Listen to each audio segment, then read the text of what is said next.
Public comment, Madam Clerk? Don Carlson. Thank you, Mr. Mayor, members of the council. My name is Don Carlson, and I'm a resident of Ward 4 in Bloomington. My comment tonight is directed to the Welcoming America issue.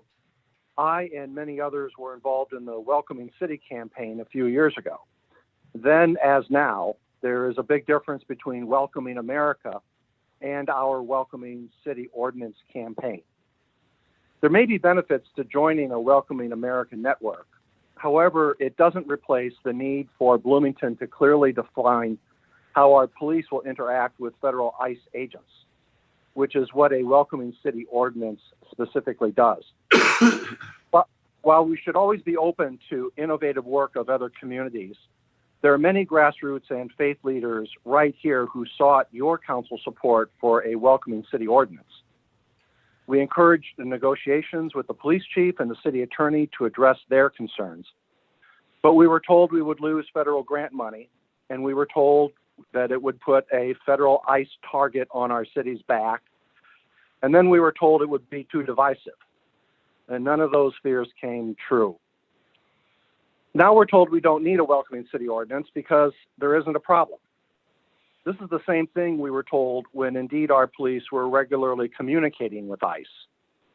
The social compact we share in this city is that we set policy on police conduct for what's right and not the degree or the amount of police misbehavior.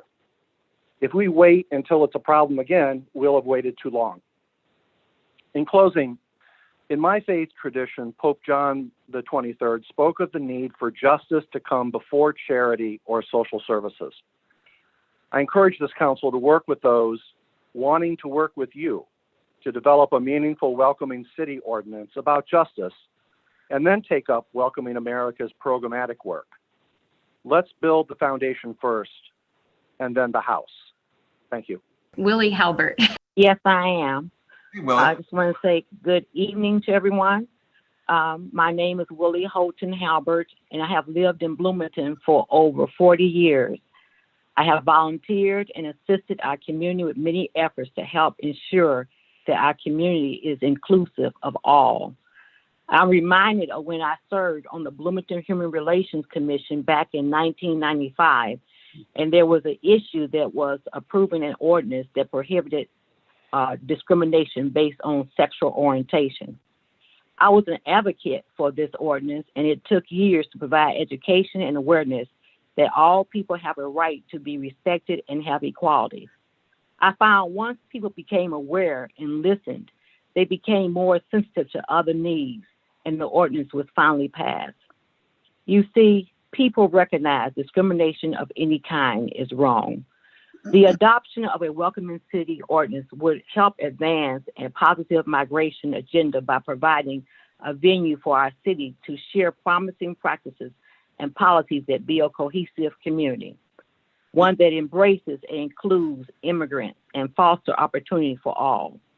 Recommended it limit the communication between police department and federal immigration authorities, and should consider limiting use of local resources in federal immigration operations. It does not condone illegal immigration, but protects individuals who have lived and worked here, and many being essential workers who continue to sacrifice themselves and are a part of our community. Bloomington is an inclusive community, and this ordinance will help reflect and support that. Thank you. Next up, we have Robert Garcia. Robert? My name is Robert Garcia. I'm a volunteer with Freedom for Immigrants. I'm also a trained Know Your Rights volunteer by the Immigration Project and a certified community navigator for our immigrant community here locally, again through the Immigration Project. I'm also an asylum seeker sponsor through ASSP, the Asylum Seeker Sponsorship Project. I want to speak today about the two different programs that have been debated week after week here, and just try to shed some good clarity. And I appreciate and will echo the sentiments of Mr. Carlson. Don spoke before me, and that's really the key here, is that these two programs, the Welcoming City Ordinance and the Welcoming Americas program, are not the same. Obviously, the Welcoming City Ordinance has a very key goal, and that is to protect our local immigrant community. And while there is a safety pillar within the Welcoming Americas program, it does not rise to the level of protection that the local community has been advocating for I think going on 3 years now, and we still have yet to receive a vote. So I want to talk a little bit about, and I should mention I live in Ward 2, which is Ms. Donna Boland's ward, and I do appreciate, Ms. Boland, your efforts to lead and advocate for the Welcoming Americas program. I am in favor of the program, believe it or not, but I just want to shed some clarity here. First of all, Welcoming Americas program is a very robust, highly complex program. We're talking about a 12-month process. This isn't easy. It's a massive, massive undertaking, and the public needs to know this. It's not an easy feat. There are hidden costs that have yet to be disclosed to us. And we as taxpayers and voters have a right to know the full extent of those costs. Yes, we know it costs thousands and thousands of dollars just to start the program, just to request certification. But what has not been disclosed, what we have not seen, is the full analysis of the administrative burden and cost. How many hours of manpower is it going to take our staff, our city staff, to be able to meet the documentation and program creation that's required by such a massive undertaking? One thing we have always agreed on, regardless of where you stand on other issues, is that we have to be fiscally conservative. I am concerned about the hidden costs of pursuing this program. Now, having said all that, I want to be clear. I'm actually in favor of this program. But here's where I caution, here's my biggest concern. If we really care about protecting our immigrant communities, we should do so in a way that is fiscally conservative and responsible. And that would mean that we start by taking the path of least resistance. We start with the low-hanging fruit. That is the Welcoming City Ordinance, which is paramount to protecting our local immigrant community. If we can accomplish that, then we can pursue the larger feat. Thank you. Thank you for hearing me out. Thank you. Next, Madam Clerk. Next up, and the last one to speak tonight, is Lori Patton. Lori, you there? Good evening. My name is Lori Payton. I am a member of the Bloomington Normal Quaker Meeting, and I speak on behalf of several Quakers as well as myself in support of the Welcoming Cities Ordinance. We recognize and respect our undocumented neighbors for their financial contribution to our community. They work here, spend money here, and pay taxes here. As some of you know, non-citizens don't have a Social Security number to use for income taxes, but they do pay income taxes using a taxpayer ID number.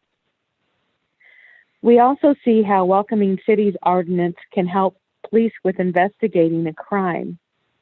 If undocumented people are not threatened by ICE, they can come forward and talk to the police if they are victims or witnesses to a crime.